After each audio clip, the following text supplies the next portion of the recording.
فلا اقسم بمواقع النجوم، یہ لا جب آتا ہے پہلے تو وہ مخاطب کی بات کی نفی کرنے کے لیے، نے اٹ از لائک دیٹ، یہ نفی ہے۔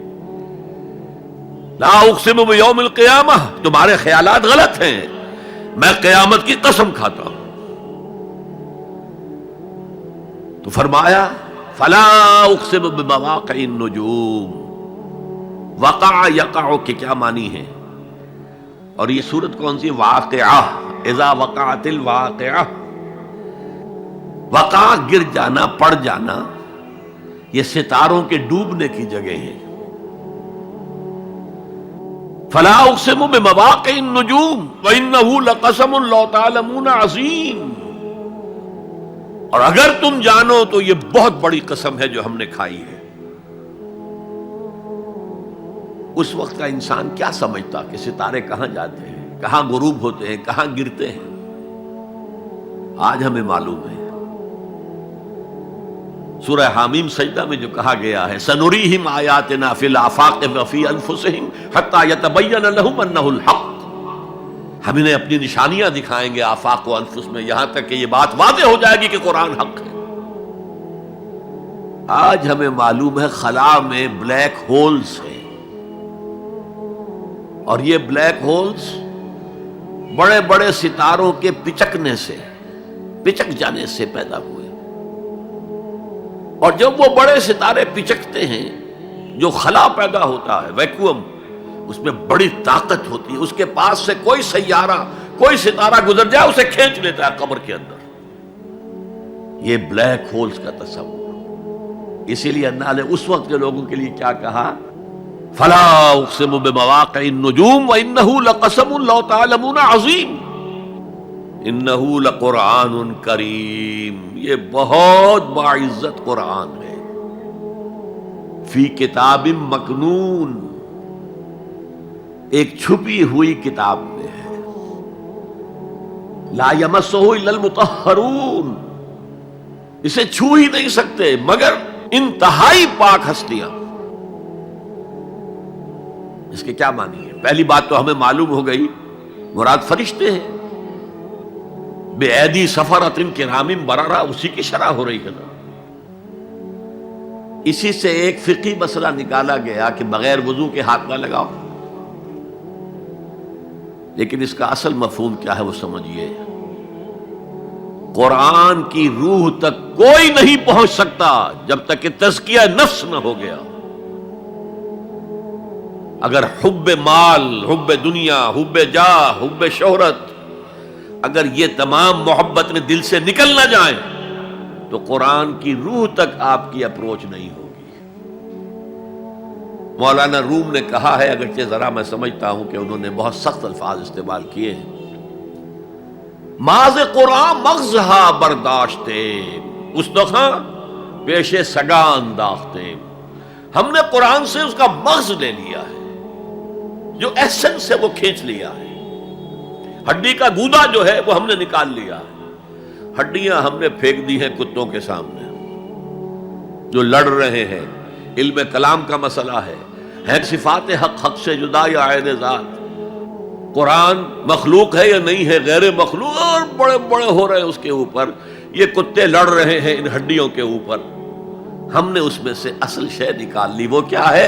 اللہ کی محبت، اللہ کی معرفت، یہ ہے اصل شے۔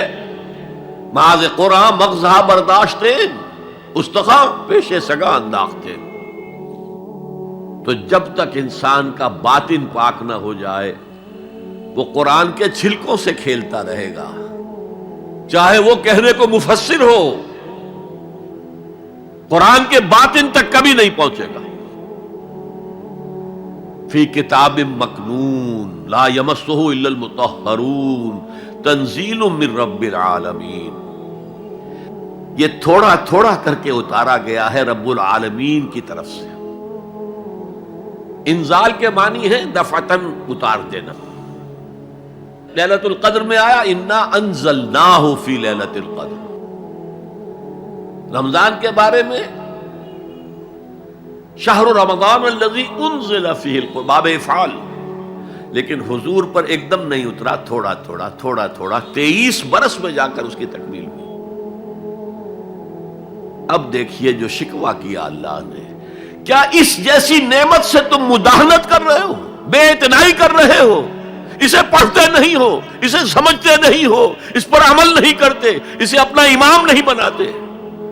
تمہارا طرز عمل یہ ہے، بلکہ تم نے اپنا نصیب یہ بنا لیا ہے کہ تم اسے جھٹلا رہے ہو۔ غور کیجئے، جھٹلانا جو ہے دو طرح کا ہے۔ ایک ہے زبان سے کہنا کہ یہ نہیں ہے، کوئی اللہ کا کلام نہیں ہے، یہ قرآن وغیرہ جھوٹ، سب اساطیر الاولین ہیں، یہ محمد نے گھڑ لیا ہے وغیرہ وغیرہ، جھٹلانا ہو گیا۔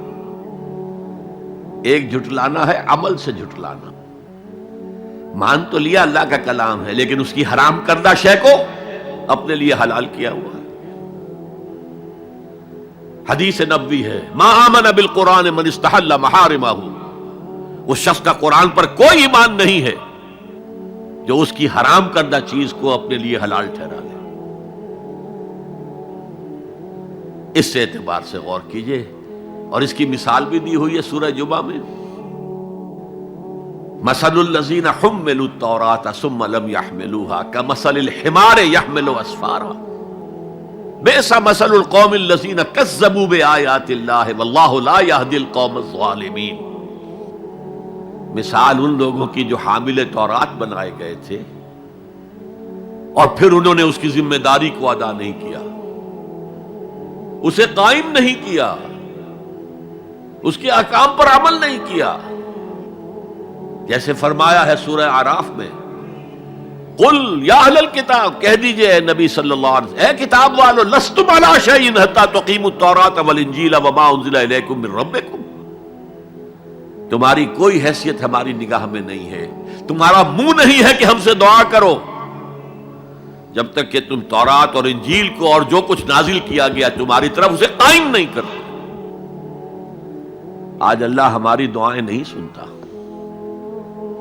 30 لاکھ جا کر حج کرتے ہیں، دنیا کے حالات میں کوئی ذرہ برابر فرق آتا ہے؟ اول تو حرام کی کمائی سے حج ہو رہا ہے، تو حج ہے ہی نہیں سرے سے۔ جو کچھ کرتے گئے تھے سودی کاروبار وہی آ کر دوبارہ شروع کر دیا، سرکاری ملازم تو جو رشوت پہلے لے رہے تھے اس کے بعد آ کر شروع کر دیا۔ یہ کیا ہے؟ یہ تکذیب بالعمل ہے، جھٹلانا ہے۔ تم نے اپنا نصیب یہ بنا لیا ہے کہ تم قرآن کو جھٹلا رہے ہو، جیسے کہ انہوں نے جھٹلایا تھا۔ مثل الذین حملوا التوراۃ ثم لم يحملوها كمثل الحمار يحمل اسفارا، ان کی مثال ان گدھوں کی سی ہے جن پر کتابوں کا بوجھ لاد دیا گیا۔ مکالمات فلاطوں، گٹھڑی باندھ کر گدھے کے اوپر رکھ دیجئے تو کیا وہ واقعی منطقی اور فلسفی بن جائے گا؟ یہ مثال اللہ دے رہا ہے۔ اور یہ مثال کیوں دی گئی ہے؟ اس آئینے میں ہمیں ہماری تصویر دکھائی گئی ہے۔ تم اگر قرآن کا حق ادا نہیں کر رہے تو تمہاری مثال وہی ہے جو یہود کی تھی۔ بئس مثل القوم الذین کذبوا بآیات اللہ، بری مثال ہے اس قوم کی جس نے اللہ کی آیات کو جھٹلایا۔ تو زبان سے تو یہودیوں نے کبھی نہیں جھٹلایا تورات کو، عمل سے جھٹلایا ہے۔ یہ وہ 5 مقامات ہیں جن میں اللہ تعالیٰ نے خود اپنے کلام کی شرح بیان کی ہے، تعریف کی ہے، اس کی عظمت کو بیان کیا۔ اب میں آپ کے سامنے ایک حدیث رکھنا چاہتا ہوں، حضور نے کیا فرمایا۔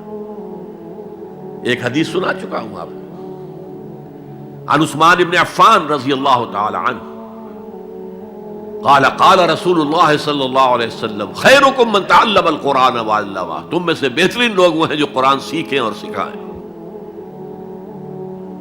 یہ حدیث بڑی عجیب ہے، یہ ترمذی میں بھی ہے اور دارمی میں ہے، اور اس کے راوی حضرت علی ہیں رضی اللہ تعالی عنہ۔ عن علی رضی اللہ عنہ قال، حضرت علی فرماتے ہیں انی سمعت رسول اللہ صلی اللہ علیہ وسلم یقول، میں نے سنا اللہ کے رسول صلی اللہ علیہ وسلم کو یہ کہتے ہوئے، انہا ستکون فتنۃ ان قریب ایک بہت بڑا فتنہ رونما ہوگا۔ حضرت علی فرماتے ہیں قلت، میں نے عرض کیا مل مخرج منہا یا رسول اللہ، اے اللہ کے رسول یہ فرمائیے اس فتنے سے بچنے کا، نکلنے کا راستہ کون سا ہوگا؟ جیسے آپ بڑے بڑے حالوں میں دیکھتے ہیں ایگزٹ، عرب ممالک میں لکھا ہوتا ہے مخرج، اگر کہیں آگ لگ جائے، کہیں دھواں بڑھ جائے تو نکلو، لال جو روشنیاں ہیں ان کے اندر جو نیچے دروازے ہیں ان کی طرف جاؤ، یہ مخرج ہے جان بچانے کی۔ یہاں ایک لحظہ توقف کر کے ہمارا اور صحابہ کا جو فرق ہے اس کو نوٹ کر لیجئے۔ اگر ہم ہوتے تو کیا پوچھتے؟ حضور یہ فتنہ کب آئے گا، کدھر سے آئے گا، کیوں آئے گا، کیا ہوگا؟ یہ سارے سوالات کرتے نا، جن کا عمل سے کوئی تعلق نہیں، معلومات ہے۔ حضرت علی نے کچھ نہیں پوچھا، بس آپ نے فرما دیا کہ بہت بڑا فتنہ ہوگا، تو بس ہمیں یہ بتائیے کہ اس سے نکلنے کا راستہ کیا ہے۔ اب سنیے حضور کی زبان سے قرآن مجید کی مدح۔ قال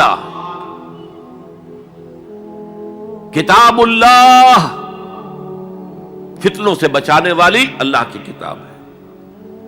فیہ نبأ ما قبلکم، اس میں تم سے پہلے جو تھے ان کی بھی خبریں ہیں، قوم نوح اور قوم عاد اور قوم سمود اور قوم مدین اور آل فرعون اور سدوم اور عمورہ کی بستیوں کے حالات ہیں کہ نہیں؟ وَخَبَرُ مَا بَعْدَكُمْ، اس میں تمہارے بعد جو آنے والے حالات ہیں وہ بھی درج ہیں، ذرا کھدائی کر کے نکالنا پڑتا ہے ورنہ حالات موجود ہیں۔